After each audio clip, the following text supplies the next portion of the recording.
Another day in paradise. Also, I captured a Grendel. I keep telling you, I'm not a Grendel, I'm an Apulian orc. I don't know the difference and I don't care to. He's paying me well enough either way. That's all that matters. These orcs, all they care about is money, apparently. That's why I know he's a Grendel. Anyway, we're here in the stripped back natural office. Bureau de Nature. I'm committing to this for the whole thing. Oh God, yeah. Anyway, this episode of Fake Swords, Real Feelings is going to be a talkback episode. We're going to go back to our roots and do a little bit of a event recap. I'm literally on my roots right now.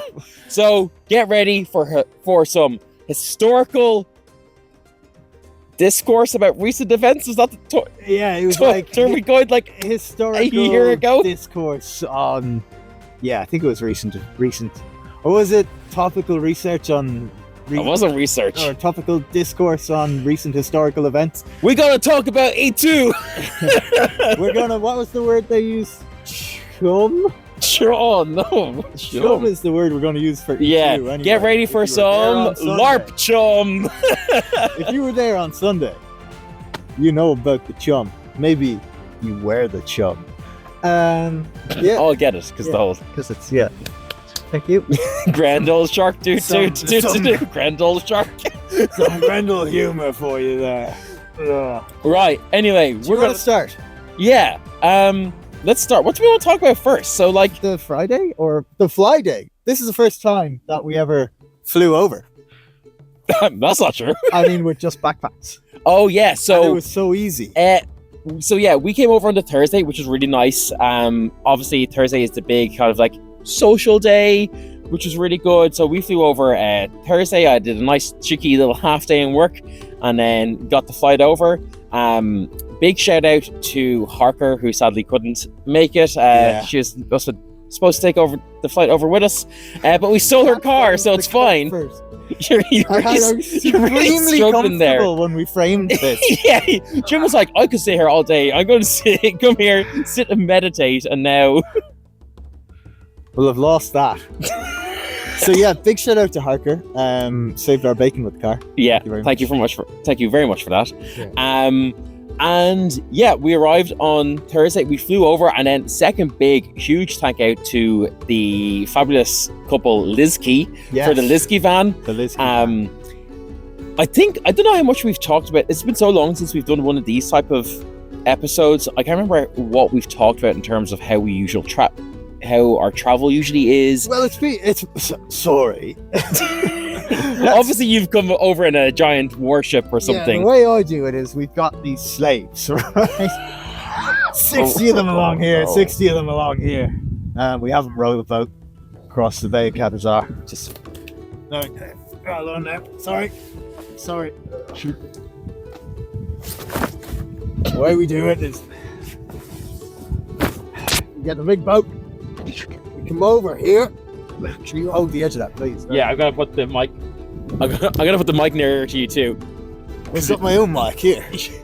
Yeah, but your mic discipline is now terrible. What mic discipline? I don't need it. I'm a Grendel. So we start here on this sandy island. That's shit, right? And we don't like it. For fuck's sake, we sail off here, and we take all these people, break our kneecaps, and we put 60 of them on this side of the boat. 60 of them on this side of the boat, and we sail to Empire. That's how we do it. How do you do it? I took a plane. Shout out to Ryanair and Aer Lingus for not sponsoring this video, but maybe you should. Maybe we should just give us free sponsor. The what's that Armory's place from the last video? To me. I didn't get the shoes I wanted. Yeah, so we didn't get our shoes. Street, yes, Arm Street. Yeah, Arm Street. You're dead to us. It's all about Ryanair and Aer Lingus now. So yeah, no. We flew over with only a little backpack. It was so nice. All of our stuff. I've never known comfort. Oh, it was so nice and handy.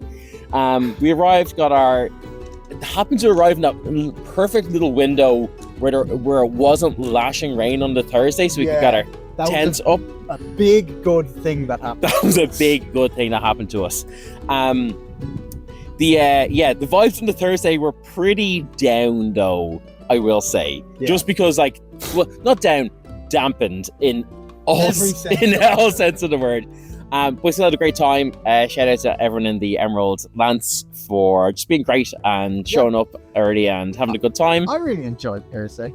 Oh no, we did the world's worst rendition of Pompeii. Yeah, now in fairness, I found comfort again, kind of. In my defense, we weren't drunk enough. You guys weren't drunk enough. Yeah. That's exotic defense for you. my decency as a performer is like inversely proportional to my audience's state of sobriety. Sorry, a fly attacked me. It's still attacking me. And when I play Pompeii at like sing-songs and stuff in Ireland, generally I've informed people as to when the like drum on the guitar like dum dum dum dum bit is coming. I did not inform my audience, and they kept singing, and I started drumming, and the whole thing went to shit. So yeah, and I only barely know the song. Yeah, but the opening Beta Dum, that was very good. The first 40 seconds of that song, top tier. We did a story time of an old. We did do a story time. Yeah, that's not for anyone else's ear, so that was very. But I do believe there is video footage of the performance. Alan got some. Oh. So, yeah. Oh, fuck you, Alan. Maybe you did, Alan. Maybe you did. If you did.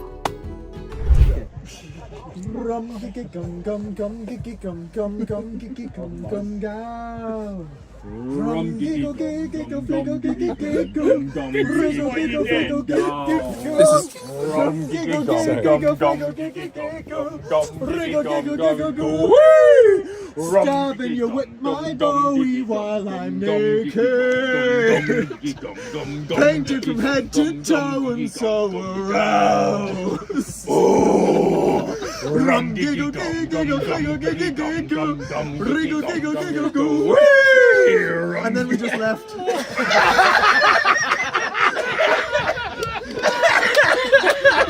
Here it is. No context. Make it that what you will.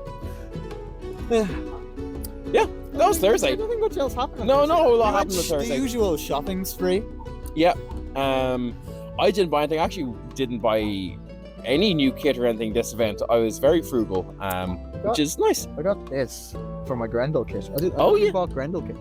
Yeah. I didn't even buy any Grendel kit. But yeah, then Friday happened, and we have our third nice shout out of the video. Shout out to our digital Leo, Joey, who plays Lambert, also in Glade Warden. Lambert Dumarin.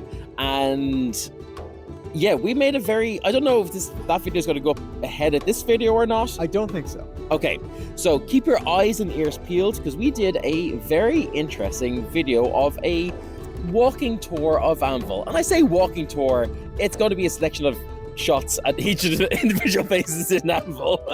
Yeah, if anybody has a nice map of Anvil they can recommend, so I can at least edit like where this is on the field, because it's just us standing in front of tents. Yeah, what we could do is get the a bag cut out of the banner that we were carrying around, and overlay that on the map. Yeah, that'd be fun. That's a good shout.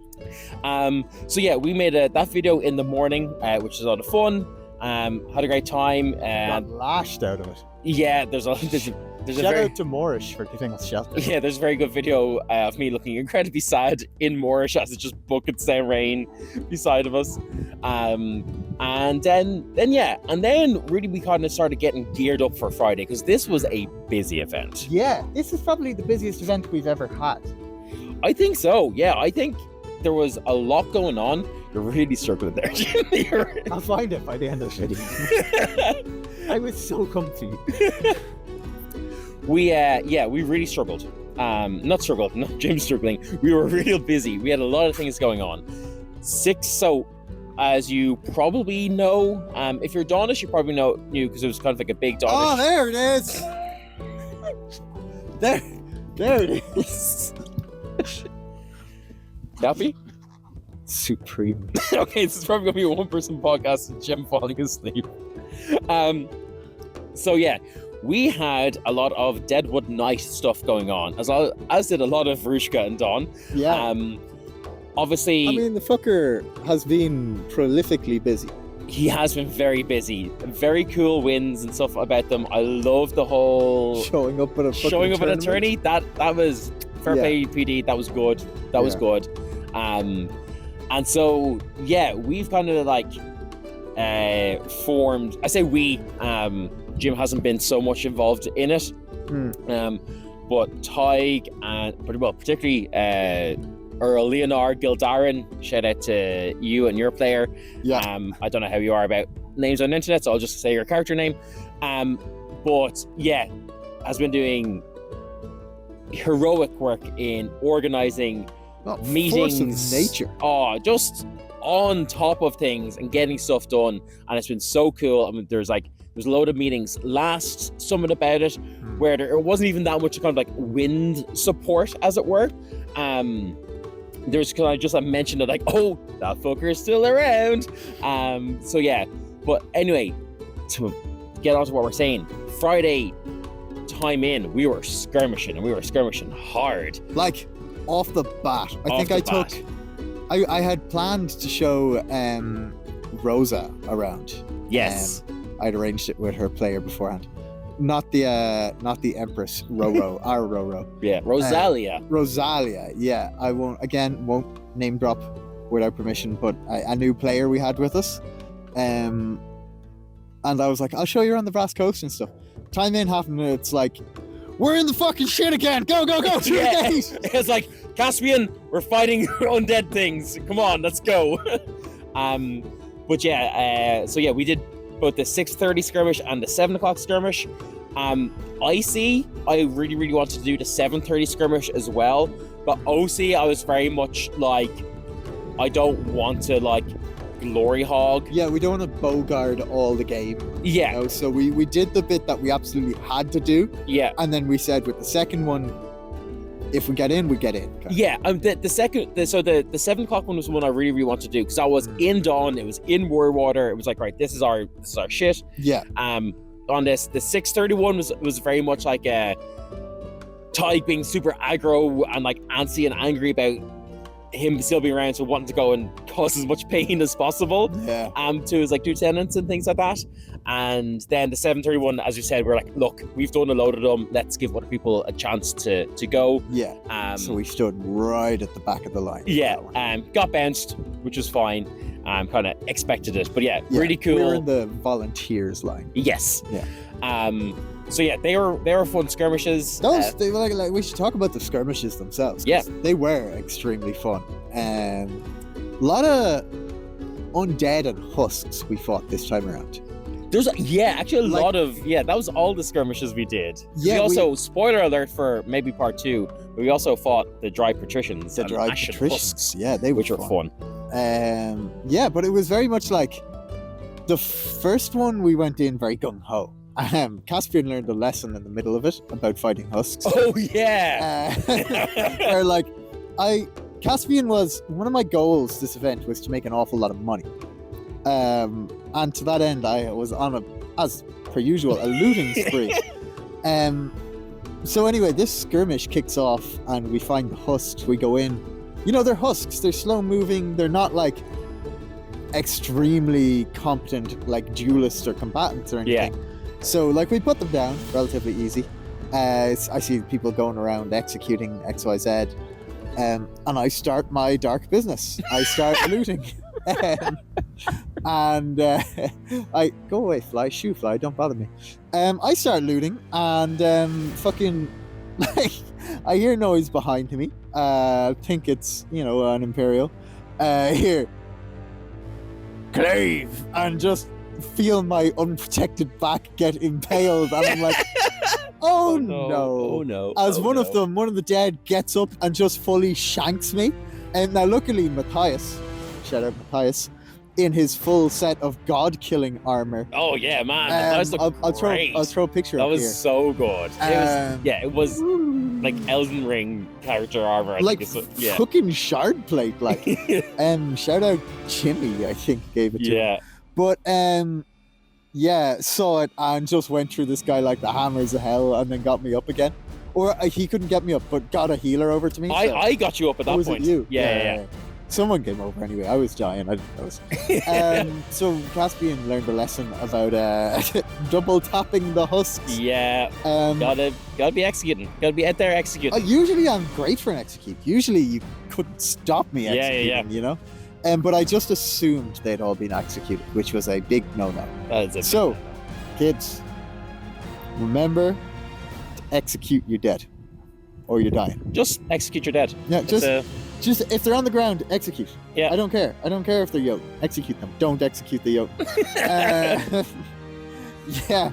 And that was actually a big thing about the Saturday battle was I couldn't execute. It's very sad for me. Yeah. So we fought them. Like, we kind of whomped them in the first one. Relatively quickly. Yeah. Don't think we lost anyone. Nope. Yeah. We went in. Pretty sure anyway. Knocked them all out. We exited the Sentinel Gate and just turned on our heel. Yep. And went straight back in. But again, this is all kind of game to do with... What's the order you formed? So the order is the name... Well, the order kind of formed from the OG 20 people that went on the original Deadwood Knight Who actually fought skirmish. the Deadwood Knight himself. And his original husks back at E3 last year. And now we are the Order of the Felled Tree, which is pretty metal. You don't listen to them. Yeah. Kind of quasi-heretical for a member of Glade Warden to be in such a thing. You don't listen to him, Shield. But it's just flies everywhere. Yeah. I mean, it's what we get. So we formed this Order of the Fell Tree, and so it was very kind of all that focused. Yeah, big time. And then for me, I don't know really what you were doing for this next bit. Because after that, I think we went back. Well, sorry, you were approached in the. Oh that's actually a good little segue. So kind of during this, even before that, I think when Time In started, I went looking for Earl Guldarin. And then quickly realized he's probably up at the Sentinel Gate, so I went there. But on the way, I got it was said to me, it's like, oh, I hear it was either I can't remember this fully. It's either I hear you're running for the Night Protector of Spring, or are you going for the Night Protector of Spring? I had said nothing about the Night Protector of Spring to anyone. It was something I'd considered doing because I thought it was, again, from Deadwood Knight related stuff. Like, it's very the antithesis of... Yeah, because he's a spring brother. He's a briar, you know?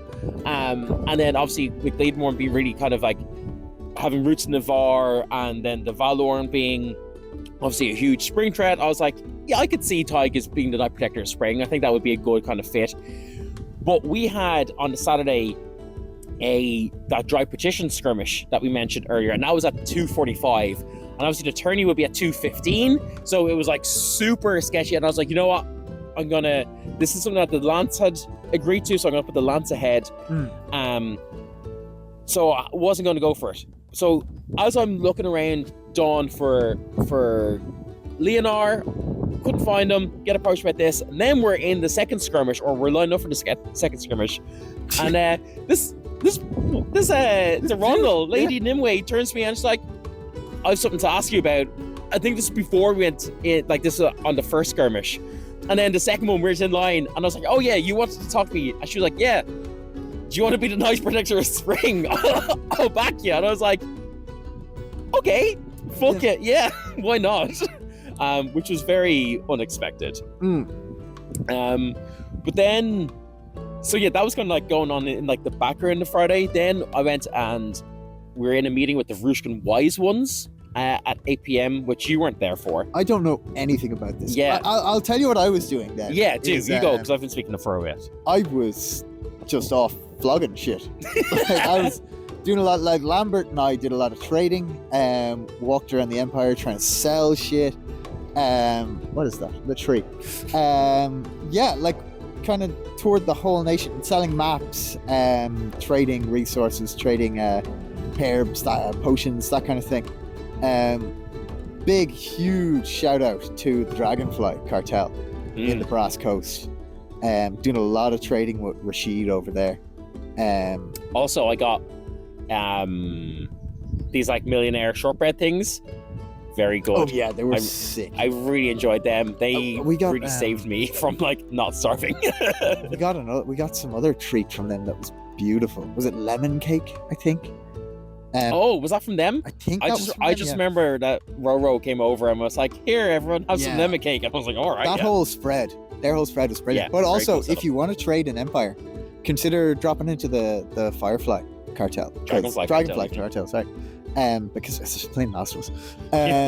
Because they're real good. And they have like all the prices and stuff. Made it very, because my trading game has always been very passive, whereas it became active this time, and it made it very approachable for me. So I can't recommend them enough. Big shout out to them. I'd love to not be an Earl someday, so I could go and trade. Whenever I go trade, I just stand behind you and be like, "Oh, this is fun." Go away, fly. Yes. Hold on while I check the video very quickly. Dylan? Yeah? Will you check the video, because I found comfort. Oh, fine. So yeah, your game was good? Did you have a good Empire? Tell us all about it in the comments. Have you not been to Empire? Tell us what you're planning to be in the comments. Just comment, please. I need the fucking engagement. Okay. Okay, so... Jin is more aggressive in that. So you usually went off trading on the Friday? I actually don't think I even asked you what you did on the Friday. And I couldn't tell you. No, I did. I ended up... Great content, Jim. There's nothing interesting. I just traded. I did get absolutely bullied in the league. Or not in the league. Oh, really? In the marches. On the cusp of the league, I got absolutely bullied by a marcher. And I deserved it. Oh yeah! I was wearing I did hear about this. This is very funny. They were just kind of true. I was trying to find the marcher egregore Jingly Jack. I didn't know their name was Jingly Jack because they had told me, but I left my notes, so I just remembered Jack, which is fucking every marcher. Yeah. So I was like, I'm looking for Jack, and someone just looked at me and like, "Welcome to the marches." I knew they were the egregore. So I spent a long time looking for them, and I didn't find them the first time. But I was asking around, and most of the marches were very, very helpful. But one person was like, just took it upon themselves to shred me. And then, like, there was multiple times where I said something, and they just looked at me and let me sit in what I had said quietly. And I walked away, and I was like, well, at least I still have my pride. And I just hear, "All right, well, it's probably a very light burden to bear now." And I was like, I've been shredded to my core. So that was really mean, but funny. And it's just so funny because, like, both you as Jim and Caspian are not the type of people to get, like, outworded most of the time. Well, I get outworded a bit, but, like... It's just because it was just the low effort, like, to his core, he disrespected me. Yeah. So it wasn't an effort for him. It was just like, fuck these He saw this Donish noble and was like, absolutely fuck this guy. Yeah, because I had like the shining gold plate on and like the gold fucking laced tabard and shit. And I was like, I was lording it up as well. And I had shout out Mouse with me, Mouse and Lambert, as like Lambert as a retainer and Mouse is like a heavy. So like it was like, not only was it like swanning into the marches as the Lord, but I brought a yo to deal with them, and a heavy in case they got uppity kind of thing was what he was seeing, you know. So it was like, yeah, I deserved that. And then I did find Jingly Jack. I think it was actually the Saturday night. Eventually, I found her. And that was fun, selling the map to her. Yeah, that's all I did on the Friday. I don't think I did anything else. I actually, because you said a Mouse, I remember that I had a little like polearm lesson with Mouse. Oh, yeah. On the Friday. I think that was like directly after the skirmish, I think. look, if you're watching this and you've been to Empire, you know how it gets. Everything kind of just melds into one. It does. It's like when you watch a whole season of TV in one go. Like hell, you're telling anyone what episode that scene was. Yeah, in. you remember things that happen in general. Yeah, that was cool. And then, yeah, I can't even remember. I think Friday night was a pretty early one as well. Like, I think I probably went to bed at 11 or so. Yeah, I was surprised how early people went to bed. It's I think it's because we were fighting the next morning. Speaking as the mild non-drinker, like, yeah, you know, usually I'm the first to go. But now that said, we left, Molly left, and then we all went to bed, and then Molly came back, and I believe Molly, Decimus, and a few others staged like a biblical resurrection. Yes. Whereby I woke up at like 3 a.m, and they were like them and like Housecore Drago or something was outside like having it fucking large. No, I think that was the Thursday. Was that was the Thursday? That was the You're right, Thursday, that's the Thursday, yeah. So anyway, Saturday rolls match. Yeah, is there anything else on the Friday? I don't think. I think, yeah, there was a lot of fighting early on the Friday. And that kind of, yeah, that just took a lot of time. The meeting with the wise ones in Varushka, which is cool. We found out a lot more about that. About stuff about the Deadwood Knight there, which was really cool. It's my first time, egregores aside, egregores aren't technically NPCs, I guess, they're players. I think they're kind of half and half. Yeah. They're players, but they're kind of like a quasi... Yeah. I don't know. Somebody explain what egregores are, because they're not full NPCs, I don't think. Yeah. But yeah, that's my first time... Because I've seen an egregore die in battle. Yeah. But I suppose NPCs can die in battle. Yeah. Who knows? Go on. Yeah, that was my first... I think maybe my first time, like, really interacting with an NPC. No, I didn't interact directly. I kind of just stood there looking angry in the meeting. Classic Tig. Classic Tig. But yeah, I don't think a whole lot more happened on the Friday, to be honest.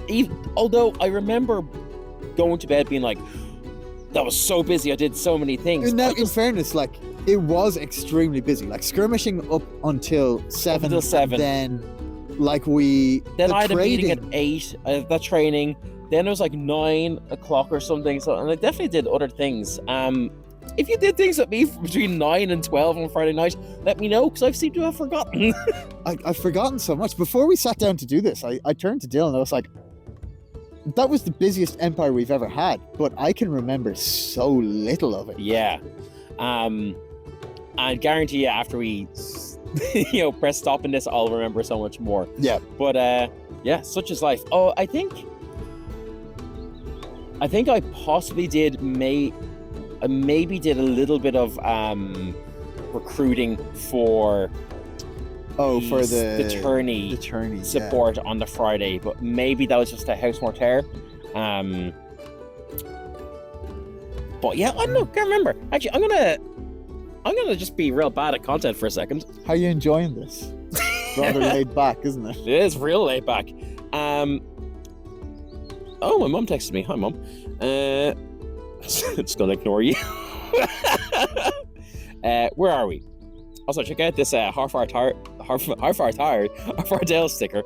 Actually, while he's doing that, let me talk to you about something incredibly important. Great. Because something did happen on Friday night.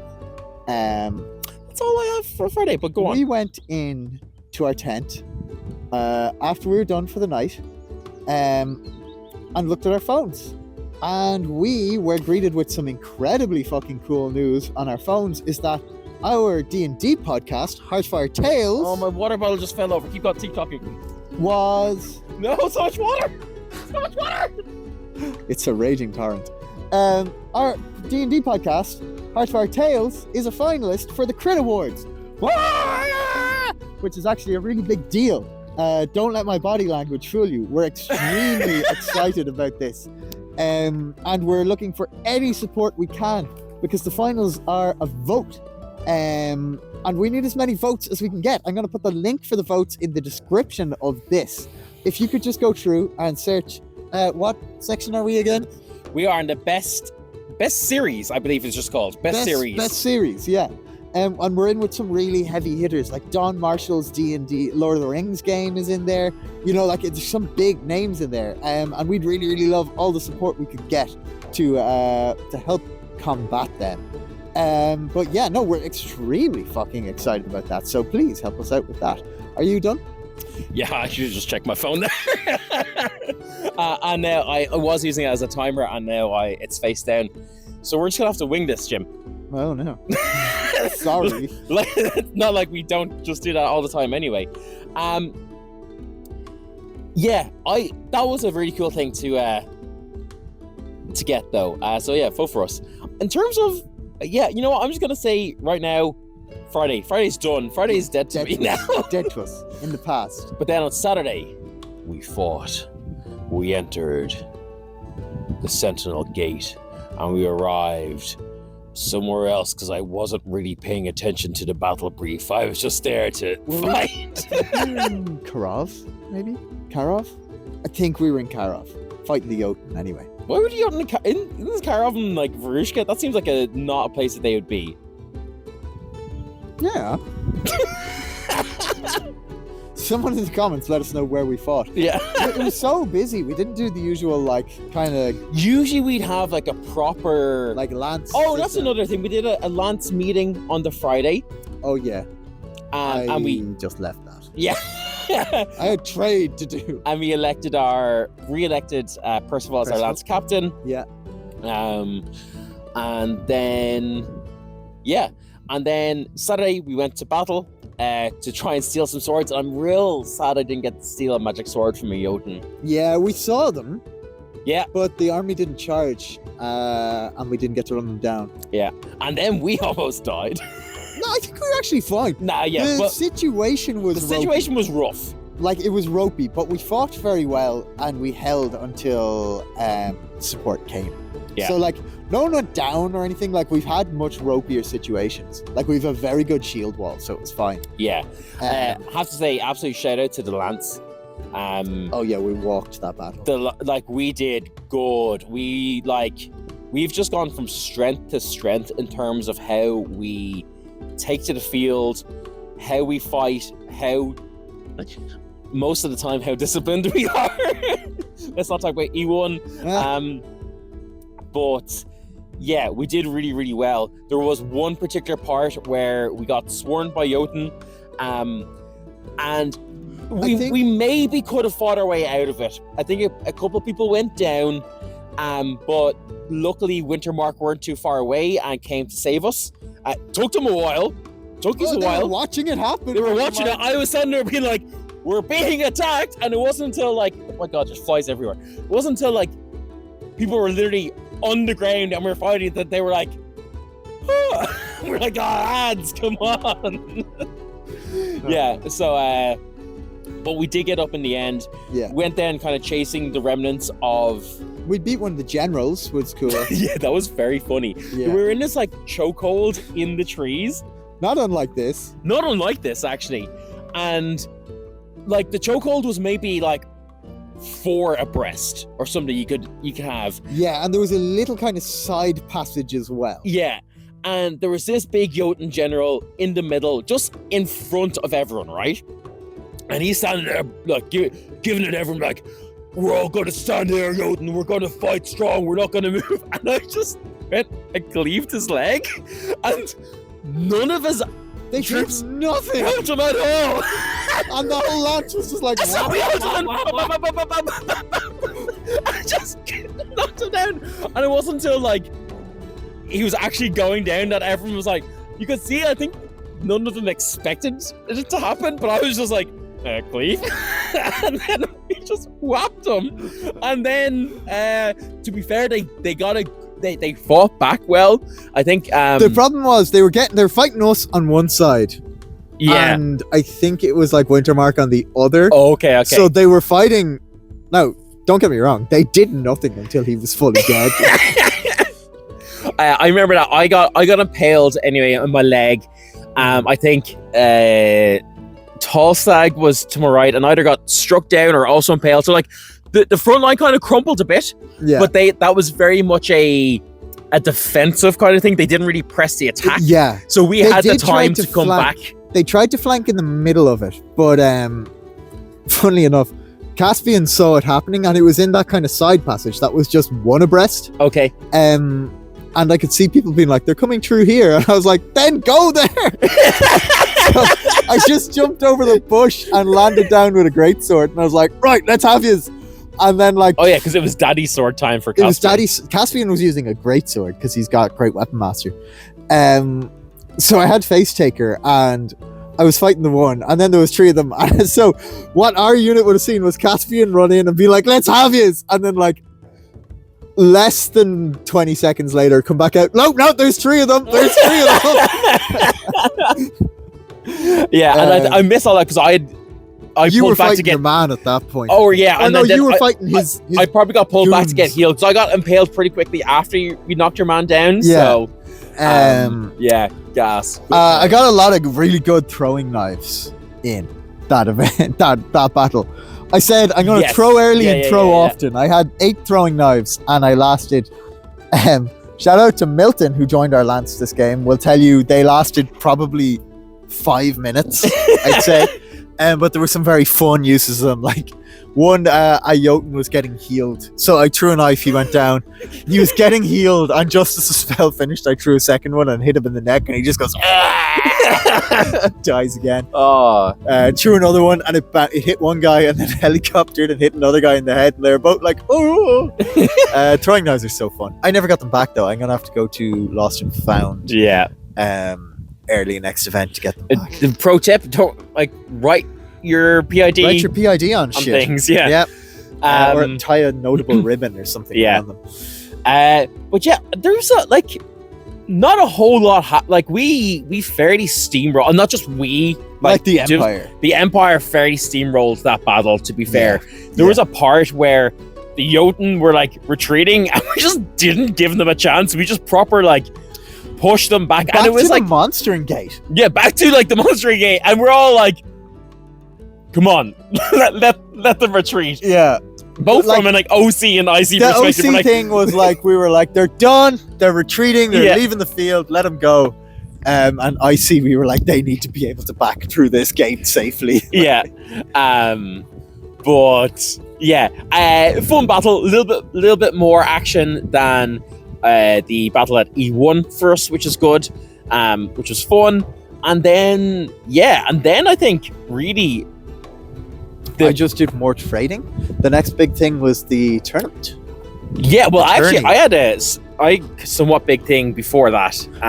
You spoke to the whale. I spoke to a whale. I was an unwitting part of a magic ritual, which I've never been part of before, really. But Gonna pause it there briefly. Hold on, let me find comfort again.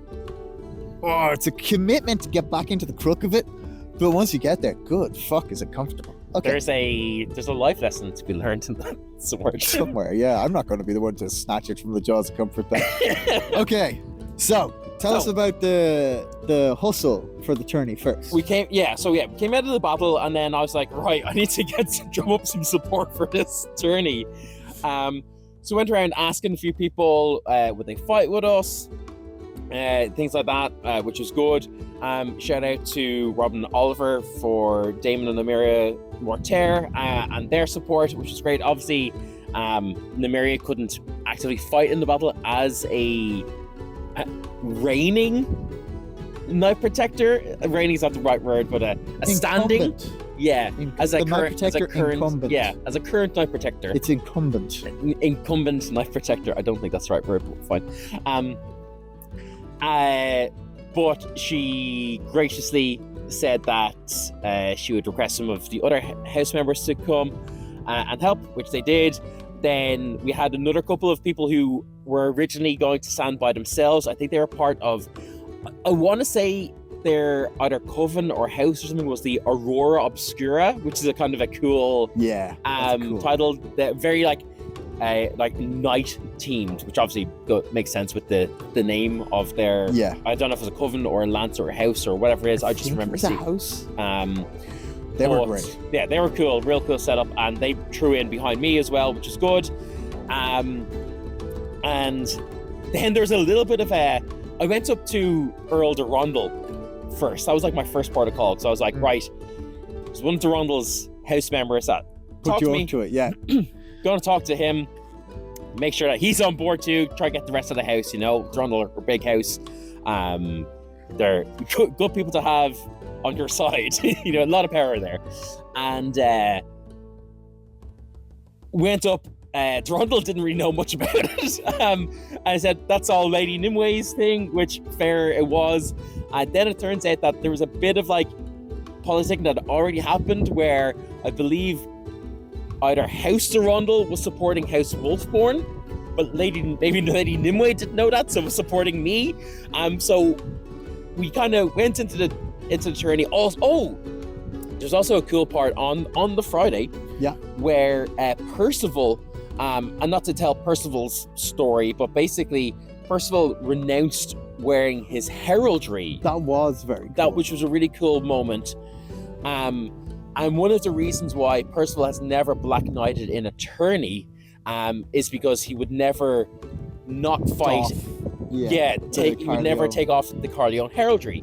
But because he wanted a better test of metal, and wanted to, until he had a test of metal that he felt was worthy of not just himself, but of the house, he was like, I'm not going to wear the personal heraldry. Real cool, like, character beat and character moment, which was really cool. But that meant that he could Black Knight, which was great.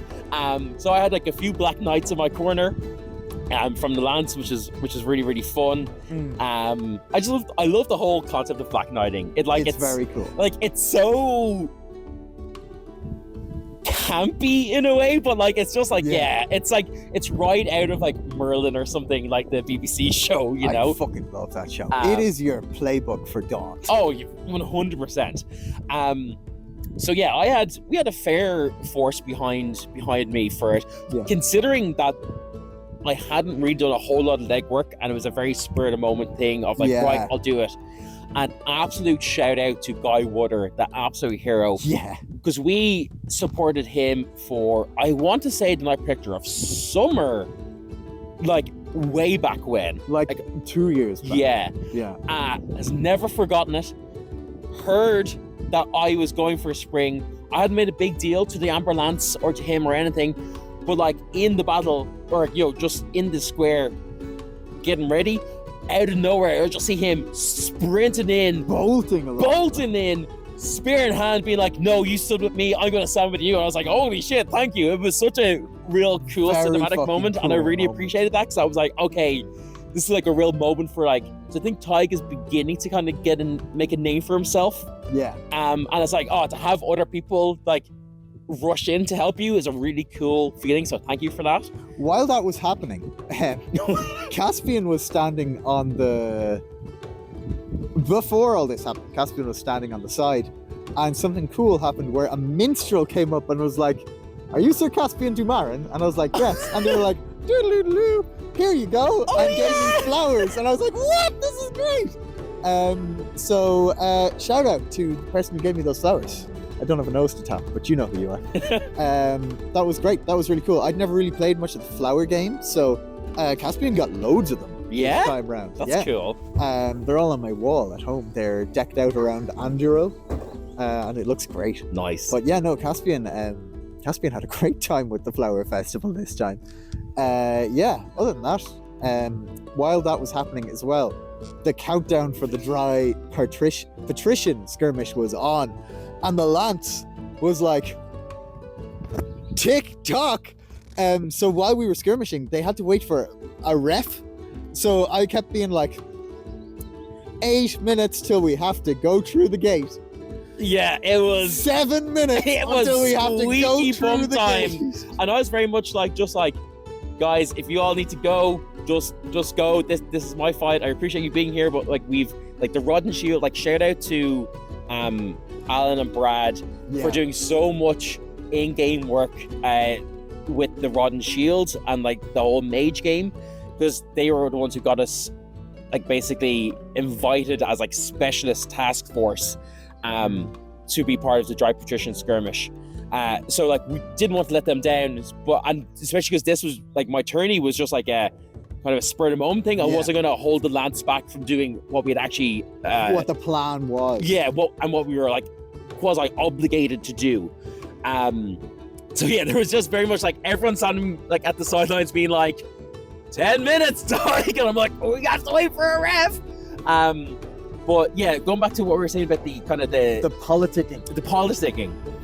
So we kind of now, and to be fair, this all got very mixed up, and there was a lot of kind of like mixed messages a lot of the time, and like plans and agreements changed. So I don't know what the other the current Knight Protector now, spoiler alert, didn't get it. What the current Knight Protector understood, but it was my understanding that basically we had the two main forces in the tourney grounds had an agreement that we wouldn't fight each other. We'd clear out everyone else and basically leave it to the two champions to fight out, and that's how it would be determined. Now, I don't know if that was understood by him or if something got changed, because there was a lot of last minute kind of things, because there was like other forces entered the arena at the last moment. So like things happen, and if maybe it was just an in-character decision to be like, oh fuck that guy, I'm just gonna win, which, you know what, fair, that's the name of the tourney, you know. But there was a very, very cool part where we basically just wheeled right from the get-go, smashed these guys in the right. Sorry about that. Sorry, you guys. Shout out to the one guy who, unarmored, just went in with longsword, and I was like, who are you fighting for? Myself. Do you want to fight with me? No. I really respected that. That dude teaches longsword in the glory. That's what I thought. I thought that was him. Yeah, so fair folks. But yeah, you're not gonna last against a full force. I can't remember what happened to him. I'm assuming immediately milled. I think immediately milled. Yeah. But there was a real cool moment where, like, imagine, okay, I'm gonna paint a picture for you all. If this were a high school coming of age teen movie, this would be the prom scene. And the shot would start up at the disco ball. I would slowly pan down. You'd see all of these, a mix of bodies, all dancing, you know, thriving, moving throughout this, school hall that is the Glory Square. The Glory Ball. And across this crowded room, the two main characters lock eyes. The camera's on me, the camera's on him, and knowing and understanding a deal has been made. I just walk through his line. And to be fair, none of them attacked me, so I was like, okay, this is it. We're having our one-on-one moment. We went to the other side of the Glory Square, completely to ourselves, and just started fighting. And I don't want to toot my own horn, I won. There's photographic evidence of him on the ground as I'm like this over him, asking does he yield. Oh, actually no, there was a very good moment before that, and this is going to toot my own horn, because, you know, why not? I'm on the internet, might as well toot it. Where he weaknessed me, and I laughed and I said, haha, let's go then, and just didn't stop walking forward with my shield. And I don't think he expected that. Put him on the defensive. He was dual wielding, knocked one of the swords out of his hand. Again, just didn't stop walking forward. He eventually stumbled. He was on the ground. I was like, do you yield? Is this it? Call off your forces. I've won. And then two of his forces came along. One of them stayed with me while I was just like, hey, what the fuck, dude? And then they flanked out. I got impaled in the leg. Couldn't use Relentless because I was weakness. Couldn't use any hero points. And then just got absolutely shanked. And I was like, all right, yeah, no, fair. I'm done. And at this point, I was like, okay, no, I'm done. Tried to shout out to you guys. I don't know if you could hear me, but I was like, it's over. they carried me off to the sidelines. I bullied some poor mage into healing me. I was like, heal me now. Also, can you remove weakness? They're like, yeah. I'm like, do that now. So I was just sitting there watching you guys all get like leave and stuff. I was like, okay, we're out. Don't know what happened to the rest of the journey because we had to go for the skirmish. We went straight from there to the Sentinel Gate. Yeah. And that's a good place to leave part 1, I think. Yeah, and I think we'll talk about our Sentinel Gate. Sorry. Shout out to my favourite physic for healing me as I got dragged out of the ring dying. Shout out to that mage that healed me. Sorry I bullied you so much. Yeah, I think we'll talk about it. So we still have the Dark Partition Skirmish, which is cool. We kind of made Empire history there. Yep. We have the Whispers through the Black Gate, which was so cool. Tier. Yeah, top tier. Like, probably one of my favorite Empire moments of all time, I think. Yeah. I think it's up, like, it was so good. We'll talk about it in the second part. Yeah, and then, of course, Mother Day, and then Sunday. Yeah. So, yeah, we'll see you then. Don't forget, as we were said in the middle of this episode, we've been nominated for a Crit Award for Hearthfiretales, which is our D&D podcast. If you haven't listened to that, go check it out. We put a lot more effort into that than we do this. Oh, a lot. So much more effort, and it's worth it. So if you enjoyed this, you'll probably enjoy us, playing D&D. So yeah, go check that out. Go check out everything else. As always, if you are new to Empire, you haven't been yet, and you want to just looking at the mic. Yeah, that's exactly what I'm doing. If you want to support us and help yourself, you can use our new player codes, which will get you £15 off of your ticket price, of your first ticket price, and it also helps us by giving us credit on our accounts too, which is really, really nice. So it's a win-win situation. If you've been already, but you love us for whatever reason, why I don't know, we have a coffee or a Ko-fi link thing. I always said Ko-fi. Ko-fi. I don't think that's right. To be honest, I don't know what it is. But if you feel like buying us a coffee, giving us some money towards fucking getting over to England. Yeah, flight costs, because Ryanair and Aer Lingus haven't sponsored us yet, then you can donate there, and if not, we also sell maps occasionally. We do. They're nice. We'll show you in part 2. Yeah. Anyway, I think that's it. So, Jim.